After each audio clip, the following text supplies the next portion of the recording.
Everyone, welcome back to our new video. तो इस video में हम करने वाले हैं 11th क्लास स्टार्ट। और 11th क्लास का सबसे पहला चैप्टर जो हम लेने वाले हैं बायोलॉजी से, जो कि है द लिविंग वर्ल्ड। तो चलिए जल्दी से शुरू करते हैं, ठीक है। चलो, सबसे पहले हमको जानना पड़ेगा कि व्हाट इंडीड इज लाइफ, मतलब लाइफ मतलब एक्चुअली में होता क्या है भाई। तो इस क्वेश्चन में दो अलग अलग टाइप के क्वेश्चंस जो है वो आते हैं, ठीक है। एक जो है वो केमिकल वन है, ठीक है, जिसका अपन जो कि है what living is as oppose to the non living, मतलब ऐसा क्या है लिविंग में जो कि नॉन लिविंग में नहीं है होता है। इन दोनों के बीच का डिफरेंस इसको जानना है फर्स्ट इसमें, ठीक है। इज अ टेक्निकल वन, ठीक है। और दूसरा जो है is a philosophical one and seeks answer to what's the purpose of our life is, मतलब अपने लाइफ का पर्पस क्या है, ठीक है। तो एज साइंटिस्ट अपने को तो मतलब पहला आंसर ही देना, मतलब व्हाट इज लिविंग, मतलब जीना किसे कहते हैं, हम ये बायोलॉजिकली डिफाइन करेंगे। चलिए जल्दी से शुरू करते हैं, ठीक है। तो जैसे कि आप देख सकते हो कि बहुत बहुत अलग अलग प्रकार के जानवर रहते हैं अपने अपने ये पूरे फॉरेस्ट में, अपने इनफैक्ट पूरे दुनिया में बहुत अलग अलग प्रकार के जानवर है। ह्यूमन बीइंग्स, डॉग, कैट्स, अलग अलग जानवर जैसे टाइगर, लॉयन, चीता, लेपर्ड, जैगुआर, अलग अलग टाइप के। तो ये सभी मतलब उन दोनों में से, उन सब में से वैसे ही मैंने कुछ फोटो सिलेक्ट करके मैं आपको दिखा रहा हूँ कि कैसे अलग अलग टाइप की अपने पास डाइवर्सिटी, अलग अलग टाइप की प्रजाति है अपने पास, ठीक है।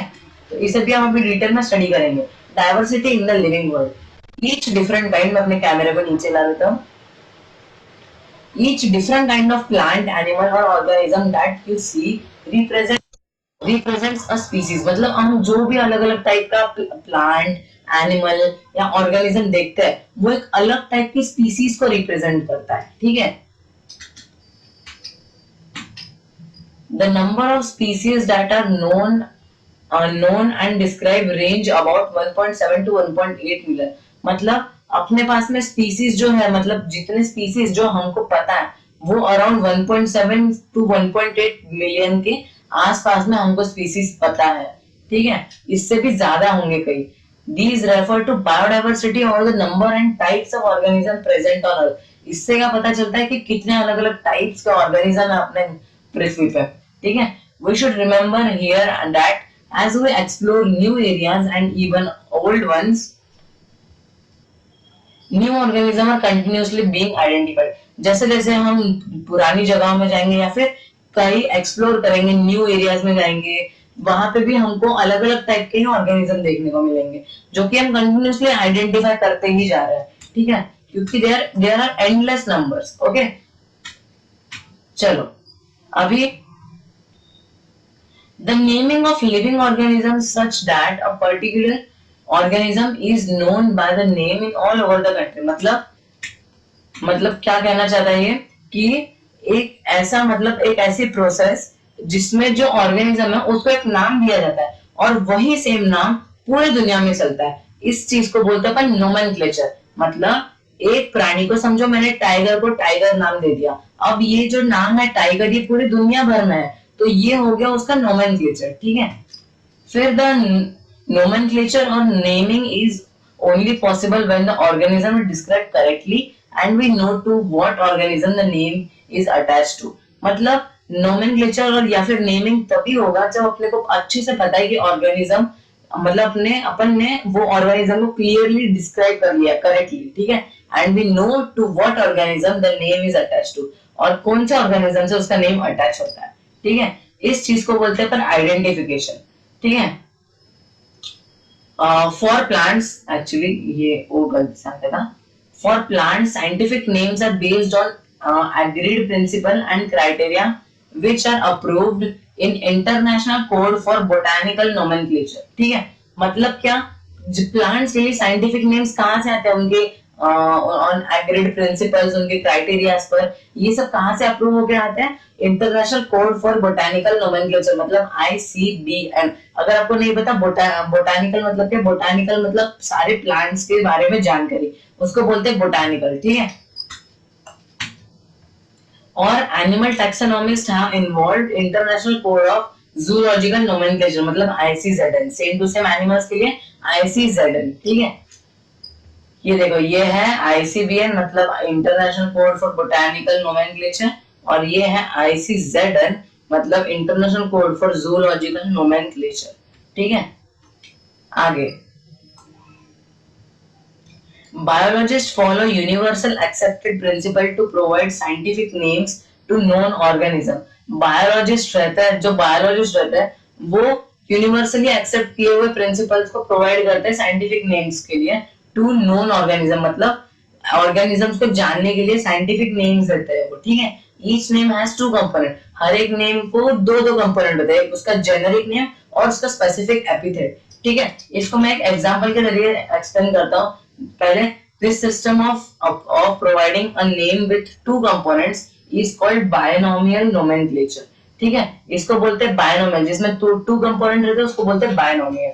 ठीक है, this naming system given by Carlos Linnaeus is being practiced by biologists all over the world। इस कंसेप्ट को किसने दिया था? कार्लस लिनियस ने इस कंसेप्ट को दिया था आप पूरे वर्ल्ड के आगे। Let us take a example of mango to understand the way of providing scientific name better. चलो हम सबसे पहले आम का एग्जांपल लेते हैं, जो साइंटिफिक नेम है इसको अच्छे से अंडरस्टैंड करने के लिए। ठीक है, तो The scientific name of mango is written as Mangifera indica। ठीक है, जो इसका साइंटिफिक नेम है, एक्चुअली ये जो M था ये कैपिटल चाहिए था। ठीक है, ये क्या लिखते हैं, मैंगीफेरा। ठीक है, Mangifera indica. In this name Mangifera represent the genus. ठीक है, वो कौन से जेनस से है वो रिप्रेजेंट करता है, while indica is a particular species or a specific epithet। और जो इंडिका है वो एक स्पेसिफिक एपिथेट या फिर एक पर्टिकुलर स्पीसीज है, समझे? जैसे कि देखो, इसको बोलते हैं बायोनोमियल नोमेनक्लेचर। जैसे एग्जांपल हमने लिया टाइगर का। ठीक है, टाइगर का साइंटिफिक नेम है पैंथेरा टाइग्रिस, मतलब ये पैंथेरा जेनस से आया हुआ है, और टाइग्रिस जो है ये इसकी स्पीसीज है, समझे? Other universal rule of nomenclature are as follows. ठीक है, आगे के रूल्स देखते हैं भाई। Biological names are generally in Latin and written in italics, जैसे कि अपने को पता ही है। दे आर लैटिनाइज्ड और derived from Latin irrespective of their origin. ठीक है, the first word is a biological name represents the genus, while the second component denotes the specific epithet। ठीक है, ये भी अपने को पता है। both the words in a biological name when handwritten are separately underlined or printed italics to indicate their Latin origin। ये भी अपने को पता है भाई। The first word denoting the genus start with a capital letter, while the specific epithet start with a small letter। It can be illustrated with an example, Mangifera indica। ठीक है ना, चलो आगे। अब क्या है भाई यहाँ पे, name of the author appears after the specific epithet that is at the end of the biological name and is written as an abbreviated form। Example, Mangifera indica lean। इसका पूरा नाम है Mangifera indica lean। It indicates that the species was first described by Linnaeus। ये क्या indicate करता है? लीन। ये क्या इंडिकेट करता है? इसको लीनस ने सबसे पहले ढूंढ लिया है। ठीक है, it is necessary to devise some means to make this possible। This process is classification। मतलब classification is the process by which anything is grouped into convenient categories based on some easily observable characteristics। The scientific term of these categories is taxon। समझे? This process of classification is taxonomy। ठीक है, ये मैं आपके लिए सबके लिए notes लेके आई हूँ। ये नोट्स भी आप अपने मतलब नोटबुक में नोट बना सकते हो। Internal process and ecological information of organisms are essential and from the basics of modern taxonomic studies। जो उनके internal processes है, ecological information है उन organisms की, are essential। क्यों essential है? From the basic of modern taxonomic study। essential तो होंगे ना यार, अगर उसको अपने को डिफाइन करना है तो अपने को सब कुछ जानना पड़ेगा ना उसके बारे में। and form the basic of modern taxonomic studies। ठीक है, चलो आगे। Human beings were since long not only interested in knowing more about different kinds of organisms and their diversities, but also the relationship among them। Human beings को बहुत पहले से जानने की क्यूरियोसिटी रहती थी, अलग अलग टाइप के ऑर्गेनिज्म, अलग अलग टाइप की उनकी डाइवर्सिटीज के बारे में। सिर्फ यही नहीं कि उनको उन एक दूसरे के बीच का रिलेशन भी जानना था, ठीक है। This branch of study was referred to as systematis. The word systematis is derived from the Latin word systema, which means systematic arrangement of organism. समझे? देखो, अभी अपन टैक्सोनॉमी, एनिमल क्लासिफिकेशन जानेंगे, ठीक है। तो पहले तो मैं आपको अच्छे से उसको समझने के लिए एक चार्ट बना हुआ है कि जैसे कि आप देखो, ये क्या आइडेंटिफाई करता है कि जैसे डोमेन के अंदर में सारे किंगडम आते हैं, किंगडम के अंदर में सारे phylum, class, order, family, genus और स्पीसीज, समझे। इसको अपन अच्छे से, ये होता है taxonomic categories. The categories is a part of overall taxonomic arrangement. It is called the taxonomic category, and all categories together constitute the taxonomic hierarchy. As a unit of classification, it represents a rank and is commonly termed as taxon. समझे? जैसे कि देखो, यहाँ पे अलग अलग type के Beatles हैं, देखो कितने सारे अलग अलग रंग के हैं, कितने सारे अलग अलग स्पीसीज के होंगे, क्या पता जेनस के भी हो सकते हैं यहाँ पे, है ना। तो उनके एंडलेस नंबर्स है, ठीक है। अपन अभी बात करेंगे स्पीसीज के बारे में। Taxonomic studies consider a group of individual organisms with fundamental similarities as a species. मतलब स्पीसीज मतलब एक्चुअली में क्या, कुछ ऐसे टैक्सोनॉमिक स्टडीज जो कि ये कंसिडर करते हैं कि कुछ इंडिविजुअल ऑर्गेनिजम्स का ग्रुप जिनमें कुछ फंडामेंटल सिमिलैरिटीज है, मतलब कुछ सिमिलैरिटीज हैं, उनको अपन स्पीसीज में बोलते हैं, ठीक है, कि वो इसकी स्पीसीज में आता है। Each genus may have one or more than one specific epithet representing different organism, ठीक है। हर जेनस को एक या फिर एक से ज्यादा स्पेसिफिक एपिथेट जो है वो रिप्रेजेंट करता है डिफरेंट ऑर्गेनिज्म के लिए, ठीक है। Human being belong to the species Sapiens, which is grouped in the genus Homo. The scientific name thus for human being is written as Homo sapiens, ठीक है। आपने नाम सुना होगा बहुत बार Homo sapiens करके, ठीक है। अभी अपन बात करते हैं जेनस के बारे में। जेनस का एक बड़ा सा पैराग्राफ ही है, हम इसको अच्छे से पढ़ेंगे और मैं आपको समझाऊंगा अभी। Genus comprises a group of related species which has more characteristics in common in comparison to species of other genera. मतलब क्या, जेनस जो है वो ऐसे स्पीसीज का ग्रुप है which has more characteristics in common in comparison, मतलब उन सब में अब एक दूसरे के जैसे सिमिलैरिटी है, बहुत सारे कैरेक्टरिस्टिक्स है अगर हम उनका कंपैरिजन करें, ठीक है, two species of other genera. Genera मतलब क्या, genera are of closely related species, जो बहुत ज्यादा क्लोजली रिलेटेड स्पीसीज है, एक जैसे दिखने वाली स्पीसीज है बट थोड़े थोड़े अलग। फॉर एग्जांपल जैसे कि पोटैटो और ब्रिंजल को ही पकड़ लो, पोटैटो और ब्रिंजल कितने डिफरेंस है, दोनों में जमीन आसमान का फर्क है, but both belong to the genus Solanum, मतलब दोनों के दोनों एक ही जेनस से रिप्रेजेंट बिलोंग करते जो कि है सोलानम, ठीक है। आगे फैमिली, अब अपन फैमिली के बारे में जानेंगे। Family has a group of related genus with still less number of similarities as compared to genus and species. Family क्या है, एक ऐसा ग्रुप है जहां पे रिलेटेड जेनस रहता है, बट जेनस मतलब आपको मैंने पिछले साइड में समझाया, ठीक है, विथ स्टिल थोड़े से कम नंबर ऑफ सिमिलैरिटीज रहते हैं as compare to genus and species. Families are characterized on the basic of both vegetative and reproductive features of plant species, ठीक है। If you observe the features as of a cat and a dog, you will find some similarities and some difference as well. They are separated into two different families.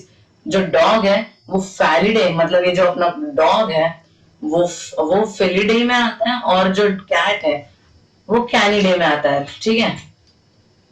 अब अपन जानेंगे order के बारे में।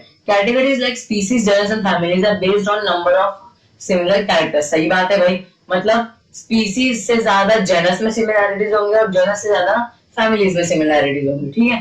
Order being a higher category is the assemblage of families with exhibit a few similar characters, मतलब order क्या है, being a higher category, एक बड़ी कैटेगरी जिसमें फैमिलीज को असेंबलाइज किया जाता है, मतलब साथ में रखा जाता है फैमिलीज को, ठीक है। Exhibit a few similar characteristics, ठीक है। फिर the animal The animal order carnivora includes family like